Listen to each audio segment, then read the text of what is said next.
There is a virtually infinite number of ways that you can use automation in Timberborn. Some methods work better than others, but at the same time, the other methods might be more beneficial in the long run. Today we're going to be taking a look at every single method of automation that you should be familiar with if you want a somewhat stable and easy to manage colony in Timberborn. And by the time that we're done, not only are you going to have a good handle on automation and just the mechanics in Timberborn, but you're basically going to be equipped to deal with whatever situation comes your way. Alright, so the absolute basic thing that we're going to be starting off with is something that I've been planning on building over here for a long while, and that is going to require these resource counters. Most of the work that your beavers do in your colony is to collect resources, and that is basically the first thing that we're going to be working on. Resource counters need to be connected to a path in order to actually measure the resources in that district. So let us just come over here and we're going to start off with logs. We have also just placed a lumberjack flag over here so you can see this in action. This lumberjack flag is going to automate based on this resource counter. So for the time being, it's going to be disabled, because the condition over here is to activate if the log storage is below 80%. We are just going to force it to activate right now. So if I change these industrial piles to store logs, there we go. What's going to happen is because we increased the maximum storage, the amount we had was no longer 80%. So it has activated. But this causes a lot of problems, and it's basically going to keep turning on and off every single time your lumber mills use your logs. So we need a better solution, and that requires two of these. Which is why I'm going to place my counters like this. One of them is going to activate below 80%, the setting that we were already using, while the other one is going to activate when it goes above 95%. These settings basically determine the threshold you want your log storage to oscillate between. Basically what I want to accomplish is that I want my lumberjacks to activate at 80% and then keep working until they reach 95%. In order to make that happen, we are going to need a memory node. Do not be scared of the memory node. The first setting over here is what you're going to use to activate it. So the 80% is when the lumberjacks need to be activated, and the 95% over here is what's going to reset the memory. I like to rename my nodes so that they're easy to understand. In this case, we are just going to call it logs needed. And now all you really need to do is just automate a single lumberjack flag based on the logs needed, and then you can just copy it with this button or the hotkey, and then paste it on all of your other lumberjack flags.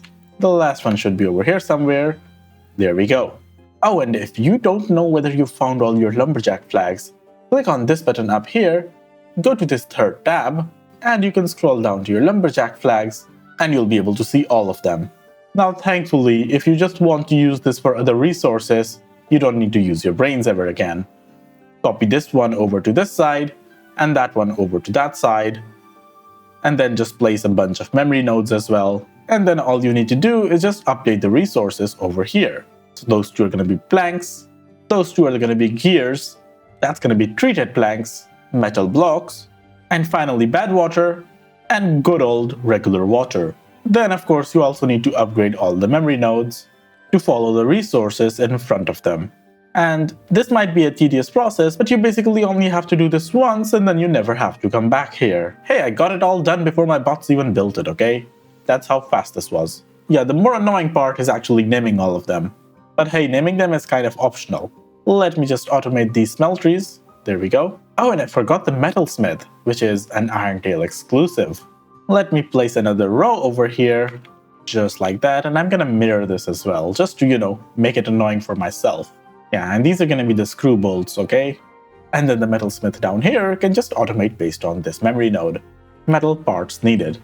So you can automate your Badwater pumps based on Badwater needed as well, but as you can see, even if they were active right now, yeah, they can't really pump anything now, can they? So it might be a good idea to add a depth sensor over here, and this is where relays come in. Apologies, but we have to do it at night because this drought is ending. This depth sensor over here is going to measure if the water height is, say, 0.5, which it should be even if there's a Badwater Seep. This relay needs to check if there is water over here and if there is Badwater needed. So change this condition to and, select this depth sensor as one condition, and Badwater needed as the other condition. And we can just rename this relay as Badwater pumps. And then we're just going to switch the pumps over to this relay instead of the Badwater needed signal. Because Badwater may be needed, but if there's no Badwater available, then what's the point of turning the pumps on? And that is basically how you use relays in your circuitry. Whenever you need to check between two separate conditions, you use these bad boys. Also, since this bad boy over here is full, that means even when we get bad water down here, these pumps will not turn on unless we need bad water.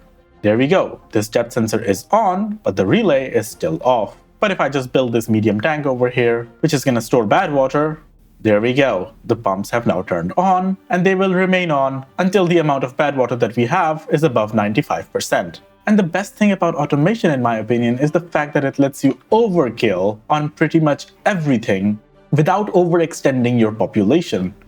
Because these pumps are going to turn on, they're going to use bots and whatnot, but they're not always going to use bots. Oh yeah, but in this case I completely failed, because these pumps cannot pull water directly over a seep. Yeah, there's a reason this section had 2 extra spaces over here. It's okay, we never needed the extra pumps over there. I simply wanted to show you that you can build crazy stuff like this without needing to pause all of them. So let's just automate all of these pumps based on water needed. Yeah, thankfully we have the ability to copy and paste stuff, otherwise this was gonna get really tedious. The next thing I'm going to talk about is incredibly simple, and that's how you divert water away during a bad tide directly at the water source. Now, of course, if you want to do this in a clean manner, then you need access to dynamites. So that's basically where we want to send the bad water off to, and there are a couple of ways to do this. You can do this with a weather sensor, or just a contamination sensor placed right here. Next up, what you're going to need is either of these valves over here. The fill valves are much cheaper, and you have access to it a lot sooner. Generally, if you have 3 water sources, then 3 valves are going to be more than enough. And of course, you're also going to need valves to control the water that's going off the map as well. So a contraption like this would do as well, but I always like making it as small as possible. Now we need to automate these fill valves to only let clean water down this route and contaminated water off the map. Let us just use the weather sensor for now. So we're going to automate these valves based on the weather sensor, and the weather sensor is going to detect a bad tide. Oh my god, everything is overflowing. So the weather sensor is only going to turn on when there's a bad tide, and these over here are controlling how much water flows through when the weather sensor is off or on. So when it's off, set this to unlimited, and when it's on, a target height of 0 means no water is allowed through. The other end of this equation needs to be the exact opposite. There we go. They both have opposite settings right now. And now all the clean water goes through over here as long as there's no bad tide. I like to pressurize all of my water sources, so we're going to place some platforms, some overhangs, impermeable floors on top of the overhangs, and levees to block off all the open holes. There we go. This water source is now pressurized. And as you can see, during a bad tide, the water just goes off the map, and as soon as the bad tide ends, some bad water does come over here, but it's really insignificant. If you don't want any bad water to go down this way, then instead of the weather sensor, you need to use this contamination sensor as your trigger. The default settings over here will do, just change your valves to use the contamination sensor instead. There's a video on the channel about dealing with bad tides, and we go through like 5 or 6 different iterations, as well as, more info on what this pressurized water source actually means. Let us now move on, because I don't want to repeat myself with what's going on over here. Next up, you need to deal with Badwater Seeps, and Badwater Seeps are kind of annoying because they're gonna keep making bad water until the bad water is at a height of 0.8. And if they happen to be above a regular water seep, then the regular water seep is gonna stop making regular water. You can always just surround it with levees and make it stop making bad water, but I like a different solution. You see, this place down here has a Badwater Seep, and I've basically covered it in 2 layers of levees. And there's a really good reason for that. You see, we are using a fluid dump to make this happen. And the problem with fluid dumps is that whenever they get turned on, the lever needs to bring water and they need to come over here and pump this out. In my case, a bot needs to do all of that, but it is still pretty expensive labor. So whenever it does happen, I want them to do a lot of work and then not have to do the work for a long time afterwards. Plus, I've made this a 3x3, which makes this a really decent farming area. So in the past, we have done some calculations, and a single layer of levees over here is gonna last 10 days because the water evaporates really slow in a 3x3. Here are the settings that I'm using. The first depth sensor over here is measuring when water is at 0.9, and that 0.9 is actually below this second layer of levees. That's because the water level needs to be above 0.8 at all times. Otherwise, this bad water seep down here is gonna fill this place up with bad water, and then everything over here is gonna die. And we can't have that. So, First depth sensor turns on at 0.9. Second depth sensor turns on at 1.8, so 80% of the way through the second levy. And then we're using a memory node for a setup similar to our resource production automation at the start of this video, where it's going to turn on based on the first sensor and reset itself based on the second sensor over here. When water falls below 0.9, this memory node is going to activate, workers are going to come over here, fill this place up with water, then the second depth sensor over here is going to activate, which turns off the memory node. And now workers don't need to come back here for like 10 or 12 days. If you want your workers to be free for even longer, then yeah, you can add another layer on top over here. Next up, we have a regular old water seep over here, but the problem is that during a bad tide, this is gonna make bad water, and we don't want that. The easiest way to fix that problem is of course with a couple of floodgates and levees all around it. And then of course, you need a weather station. Now as soon as your beavers have built this, what you can do is detect bad tides with your weather station and turn the floodgates on or off based on that. So when the weather station is off, the floodgates need to be open, and when the weather station detects a bad tide, they need to just close themselves up. Now, if you're playing hard mode or custom settings and you have really long bad tides, then the water inside of this hole is going to evaporate and turn red.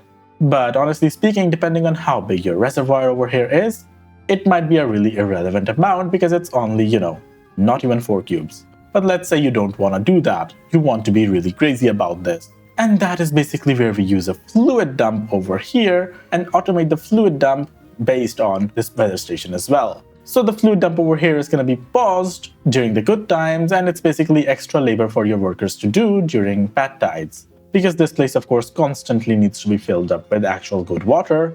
Otherwise, otherwise the seep is going to make bad water for you. But hey, the fluid dump combined with the floodgate is gonna be more than enough. That is actually the solution that I'm using across the map. By the way, bonus tip, if you have a bad water seep, you can also force it close with a good water seep, as long as the good water seep is above it. In this case, by keeping all of this water over here using these floodgates, I am completely able to stop this bad water seep from producing bad water. So here's the funny part, a bad tide just started, but if you take a look, then all of these are blue, except the one that we just set up. That's because this weather station does not activate early. Normally, I activate my bad tide detection stations slightly earlier if a fluid dump is involved, because it takes time for the bots to, get over there and start pumping water. Which is something that you can see over here. This bad tide preparation one starts 16 hours early. You remember this from just a moment ago, right?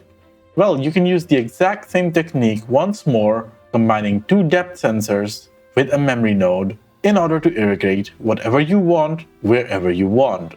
This works incredibly well, by the way. Let's get ourselves a 3x3, and we're just going to be copying over the exact same sensors, the exact same fluid dump over here as well, with a staircase leading up to it because this one is higher, and the setup over here is very similar to how we dealt with the Badwater Seep. Except we don't need to maintain a 0.8 height over here, so letting the water go really low is actually pretty viable. Yeah, I'm actually going to change both of these to be 0.1 instead of 0.2. The memory node is going to activate when the water goes below 0.1, and then it's going to deactivate when the water comes back up to 0.8. Of course, we need to automate the fluid dump based on this new memory node over here, extra farm space, and all it cost us was just a few levies. And if you want to just min-max this even more, then you don't really need these corner pieces, okay? I only build them for aesthetic purposes. Next up, I want to talk about the population counter, because the population counter has a lot of options for you to choose from. This, of course, is incredibly insane. Because, for example, if I just place one over here, so there's plenty of stuff like these decontamination pods that only need to be active if you actually have contaminated beavers in the first place. So, I'm gonna create a population counter that checks for contaminated beavers, and these decontamination pods are going to activate based on that sensor. Let's also just turn this red while we're at it, because if we have contaminated beavers, that's kind of like a red alert. Something else you can use these population sensors for is to check if you have unemployed beavers. Every single time you want to maintain a population level, you're going to need 2 of these. We are not going to be using these ones for the bots, so uncheck the bots over here. The first one is going to check if the number of unemployed beavers falls below 5, The second one is going to activate if the number of unemployed beavers goes above 10, which is the case right now. And then a good old memory node in between, which is going to activate when we're running out of unemployed beavers, and it's going to reset when we have way too many. I'm just going to rename this to beavers needed, and for the Ironteeth, what you can do is automate your breeding pods based on whether you actually need beavers, which we really don't right now, okay? And you may have noticed over here, but we're using a similar setup to maintain the number of unemployed bots, which is actually controlling whether this bot tower continues producing bots. Now, we've already used so many different automation tools, but if I tell you that, hey, currently these pumps activate based on whether we need water. However, maybe the reservoir that you're using isn't so freaking massive, so the pumps also need to check if there is water in the first place before turning on. So that's two different conditions that need to be checked, which means you're going to need a relay. The relay, of course, needs to check if two different conditions are on, so A and B at the same time. A can just be the water needed, but for B, well, B can be whatever you want. Whether you only want to fill up water during the good times, whether you want to fill up water when there is water down here, whether you want to confirm if there is water down here as well as there are good times, that means you're going to need another relay. So let's do that. We're going to place another relay. We are going to place a weather station for the second relay, and I need a depth sensor right here, which is going to measure the depth down here. Yeah, anything above 0 is good enough. So, first relay, water needed, and depth. Second layer over here, it's going to be this first relay and this weather sensor. And the weather sensor is going to measure whether the weather is temperate. So, since we don't need water anymore, yeah, the pumps are going to stay off. So I'm just building a couple of water bottles over here so the pumps can start pumping. And this just started a chain reaction of events across the colony, because these were 10 bots that started working over here, which means that our bot tower over here is going to start producing bots because the number of unemployed bots actually fell down. Look over here, the memory node is active. And honestly, that also started a lot of other stuff as well, because the industry also started working. Look, the smelters are smelting. We actually need so many resources now. The water is obviously because I built the bottles. We need metal, we need gears, we need planks, and we need logs. We basically need everything because we used everything for the tanks, you know? And honestly, that is what I like to see in a colony. I want the colony to be enjoying their free time, but come back to life as soon as the project starts. Next up, we have some fun buildings over here that need power. So that is stuff like the motivatorium, as well as the wind tunnel. Where should we build these, by the way? Let us just build the motivatorium over here. And there is something that you should probably know. You see, beavers are only gonna visit this place if they're unemployed, which is the case in this colony. A lot of them are unemployed. If they're not yet grown up, or if you're outside of working hours at the moment. And for the most part, yeah, you don't want these buildings to be using up all your power during the workday. So we are going to be building a chronometer over here, and you can set the chronometer to have whatever schedule you want, but for buildings like this, I'm just going to set non-working hours. So right now at night, this chronometer turns green, and the motivatorium is going to be automated based on this chronometer. So with this geothermal engine combined with however many steam engines we have, during the workday, we are going to have excess power because these buildings are paused. And, by the way, the folktales also have a carousel, which I deactivate during the non-working days. But then again, during the endgame, all of your industry is going to be paused as well. Yeah. For the Ironteeth, however, you also have control towers, and you might want to disable those as well because they use your science. In this case, for example, we have smelters over here, we have efficient mines and the metalsmiths, and I do want all of those people to be boosted. But what's the point of using science when none of these buildings are working? Since we have 3 buildings that need to be controlled, yeah, we only need 2 relays. Because the first one over here is going to check if we need metal blocks and scrap, while the second one is simply going to check if the first one is on and if we need those screw bolts metal parts thingy-majiggies. Where are they? Minor correction on the control tower automation. Since we want to activate it even if a single building is working over here, all the relay conditions over here need to be OR instead of AND. Apart from that, I was going to automate some other infrastructure for the bots over here as well, but I ended up deciding against it because we want charging stations to be available to bots at all times. So if this charging station is the nearest to a bot that's just working over here somewhere, they might as well come and charge themselves. Now we have used pretty much every sensor that you might need to use in a regular run. I'm just gonna quickly go over the others. The flow sensor lets you measure the water flow. Let me know if there's a fun way to use that somehow though. The power meter lets you measure power.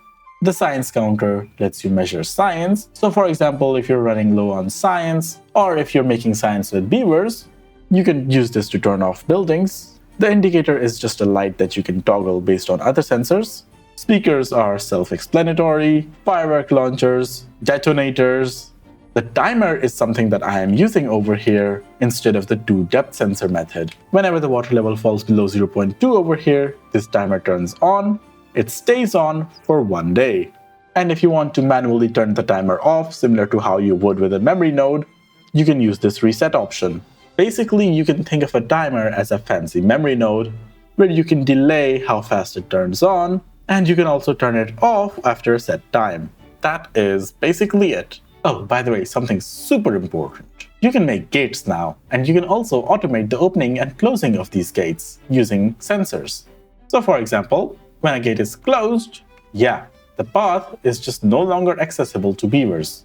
You can actually automate this and control access to an entire section of your base, letting you set up entire farming areas that only become active if all hell breaks loose or something. There's something cooking in my brain, and if it's yummy, I'll share it with you guys. This map over here is Spillage, and I am currently doing a really fun playthrough over it, where stuff has occasionally taken the wrong turn. There's gonna be a link to the playlist on the screen right now. Let me know in the comments down below if there's something I missed, but to be honest with how in-depth the automation system is in this game, I probably missed a gazillion different things.